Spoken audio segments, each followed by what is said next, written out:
En este eje de trabajo queremos abordar eh, el desafío de la pastoral del dolor y el sufrimiento humano. La situación de pandemia que el mundo vive hace un año y medio prácticamente ha repuesto una serie de temas pastorales que estaban un poco invisibilizados. Por una pastoral o una teología pastoral que había emprendido otros caminos y se había alejado un poco de una de las grandes constantes de la pastoral cristiana a través de la historia, que ha sido el consuelo de los sufrientes y el acompañamiento de los sufrientes. En este sentido, la pandemia nos ha repuesto en el centro de la escena un tema muy importante para la pastoral cristiana y para el pensamiento cristiano sobre la condición humana, que es la presencia del dolor y el sufrimiento como una omnipresencia, ¿no? El dolor y el sufrimiento son una constante de la condición humana. No pueden ser negados, ni ocultados, ni minimizados, ni tampoco el mensaje cristiano puede hacer falsas promesas, como si portara en sí mismo la solución para el dolor humano y una promesa de su eliminación.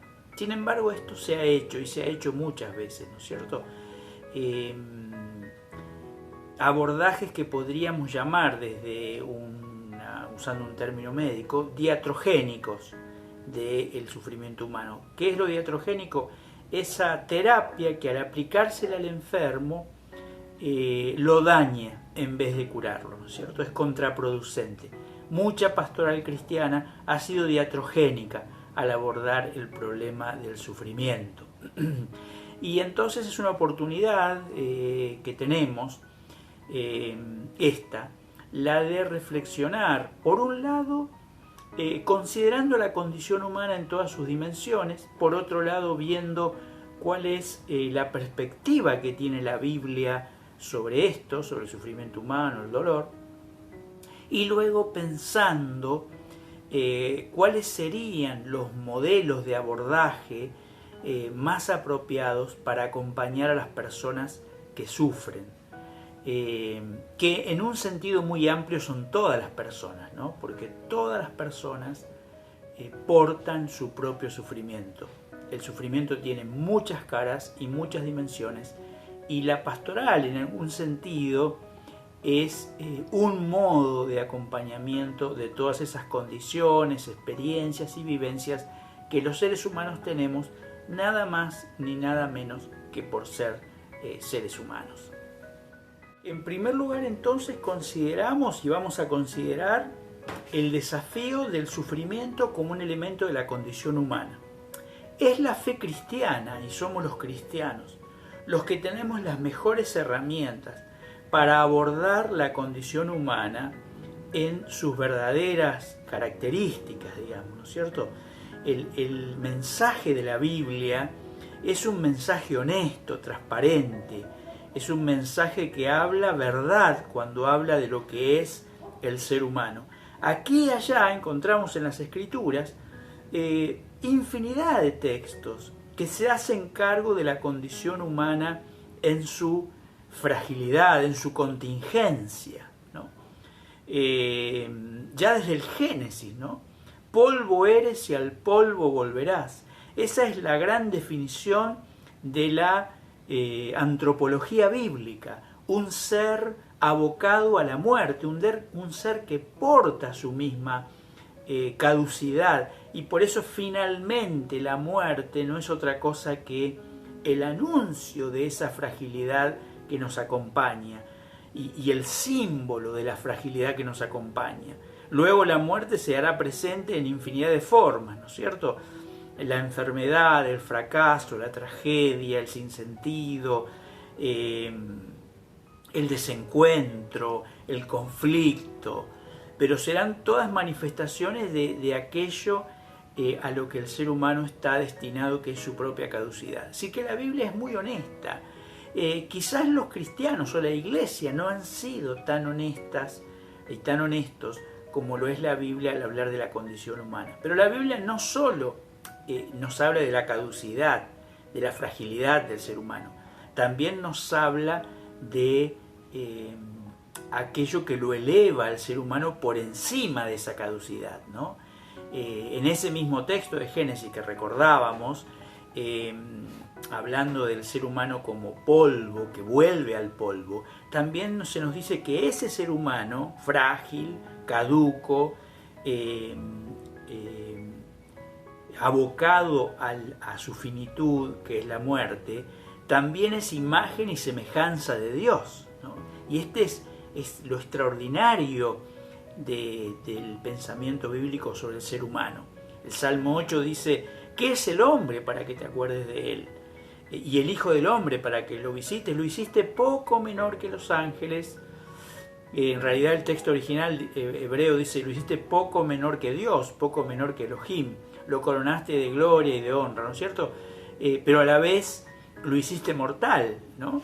Y en esa mortalidad cabe el sufrimiento. Entonces es la fe cristiana la que mejor entiende de todos los discursos humanos que conocemos esta paradójica condición humana. El ser humano, el que puede crear, el que puede producir, el que puede diseñar mundos enteros, el que puede llevar adelante enormes gestas humanitarias, solidarias, exploradoras, científicas, y a la misma vez el ser humano, este ser finito, rodeado por la enfermedad, amenazado por la muerte, frágil ante el dolor, frágil ante el sufrimiento, frágil ante la incomprensión, amenazado por tantos peligros en este mundo, ¿no es cierto? Y bueno, y ese ser humano es el del que nos habla la Biblia, y es el ser humano al cual la pastoral cristiana debe acompañar, ¿no es cierto? Atender, escuchar, consolar. Así que lo primero que queremos pensar es esta cuestión de qué es el ser humano en una perspectiva bíblica, y por lo tanto qué rol cumple el sufrimiento y el dolor en esta vida que vivimos, ¿no es cierto?, en este mundo, y en la cual acompañamos también a otros a vivir. Y decimos, parece indistintamente, ¿no es cierto?, dolor y sufrimiento. Pero en estas dos palabras aparece un universo de sentidos que también son muy importantes recuperar para nuestra reflexión y nuestra búsqueda de una pastoral cristiana sanadora, ¿no es cierto?, pertinente, apropiada para las personas a las que acompañamos. El dolor es ese dato objetivo, universal, digamos, ¿no? El dolor hace referencia a aquello que nos hace padecer, ¿no? El dolor es el dato, la enfermedad, el conflicto, la pérdida, el duelo. El dolor es la pérdida de ese ser querido. El dolor es esa enfermedad que nos postra. El dolor es ese quebranto económico que arruina una vida de sacrificios. El dolor es ese desencuentro que nos distancia de un ser amado. El sufrimiento es lo que padecemos. Si el dolor es lo objetivo, el sufrimiento es lo subjetivo. No hay dos personas que sufran igual el mismo dolor. Dos personas, dos familias pierden un hijo. Si bien hay cosas en común y uno y otro podrán entenderse mejor que otra persona que no ha vivido esa experiencia, el sufrimiento es personalísimo, el dolor es universal. El dolor lo tenemos que enfrentar todos en una manera o en otra.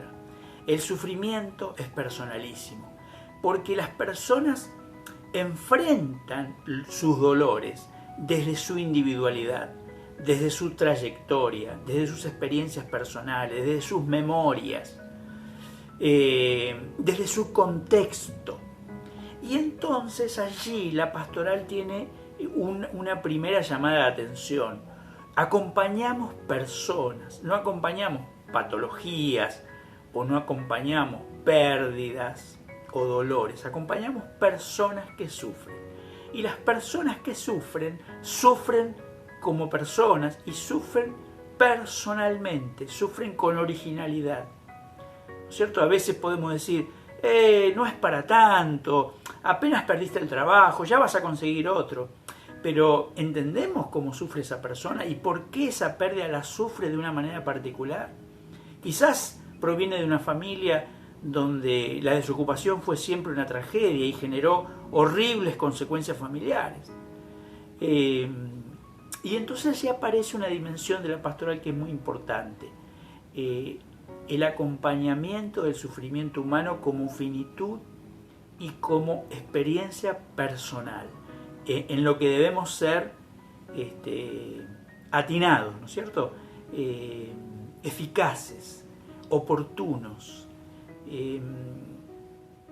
y convertirnos en personas que hasta donde es posible tratamos de entender el sufrimiento del otro, tratamos de comprender cómo y por qué sufre el otro lo que sufre, y entonces poder convertirnos en consoladores de esas personas y ser instrumentos de Dios para el consuelo que Él tiene y quiere impartir a los que sufren.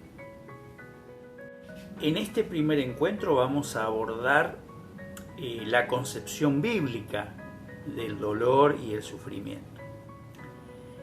Como tantos temas importantes en la Biblia, temas centrales, la Biblia no tiene un solo discurso sobre el dolor o el sufrimiento, sino que hay en la Biblia un diálogo interno que va alumbrando y madurando una perspectiva que, como en todos los temas importantes de la Biblia, adquiere su consumación y su punto más alto de claridad y de verdad en la persona de Jesucristo. Y en este punto y en este tema en particular, qué notable que sea así, porque la Biblia va a llamar a Jesucristo varón de dolores, experimentado en quebrantos, ¿no? Es un sabio entre los que sufren. Y entonces, como va a decir el autor de Hebreos, es muy capaz de auxiliar a aquellos que pasan por los mismos sufrimientos que él ya pasó como sumo sacerdote. Pero si nos vamos al principio de la Biblia, encontramos ideas todavía un poco rudimentarias, ¿no es cierto?, frente al sufrimiento. Por ejemplo, la idea de que el sufrimiento siempre es generado por el pecado. Si nosotros nos vamos al libro de Deuteronomio, vamos a encontrar esta imagen. Cuando vos te portás bien y haces lo que Dios quiere, Dios te bendice, te prospera, te rodea, te protege. Y si vos desobedeces y te portás mal, Dios te maldice, frustra tus planes, etcétera, etcétera, etcétera. Esa mirada, la primera quizás que podemos tener, que es muy también, no solo de esa primera, de ese primer mensaje, sino también del sentido común, va a ser discutida luego en la misma escritura, ¿no es cierto?, por libros de la importancia de Eclesiastés, de Job especialmente, también de Isaías, ¿no? ¿Por qué?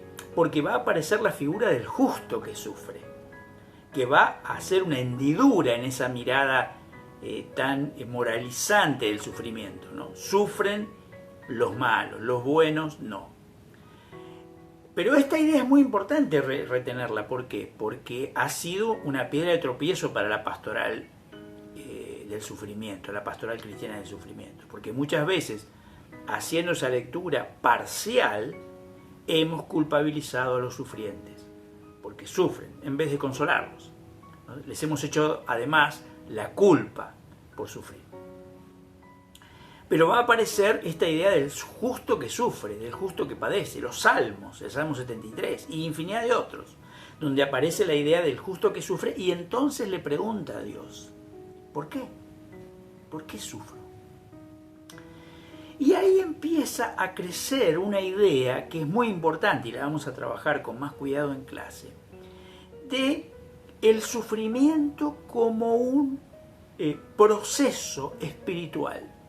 El sufrimiento como un camino espiritual en el cual Dios puede intervenir en la vida del sufriente para cumplir su propósito en esa persona y su propósito a través de esa persona.